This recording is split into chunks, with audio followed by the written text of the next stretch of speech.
അല്ലാഹുവിലേക്കുള്ള എളുപ്പവഴി ഏതാണ്? ചോദിച്ചു മരുമകനായ അലി റളിയല്ലാഹു അൻഹു. നബി തങ്ങൾ പറഞ്ഞു, നീ ദിക്ർ ചൊല്ലിക്കൂടിക്കോ, അല്ലാഹയെ സ്മരിച്ചോ, സിർറൻ വഅലാനിയ, രഹസ്യത്തിലും പരസ്യത്തിലും, എന്നീ രക്ഷപ്പെട്ടു. അതാണ് അല്ലാഹുവിലേക്ക് എളുപ്പം, വേറൊരു വഴിയില്ല. റബ്ബിന്റെ സ്മരണയിലായി എപ്പോഴും നീ നിലകൊള്ളണേ. സയ്യിദുനാ റസൂലുള്ളാഹി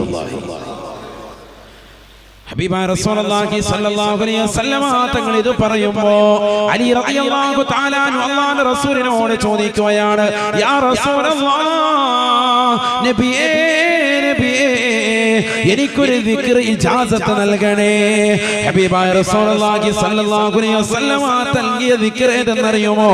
ഖുൽ ലാ ഇലാഹ ഇല്ലല്ലാഹ്, ലാ ഇലാഹ ഇല്ലല്ലാഹ്.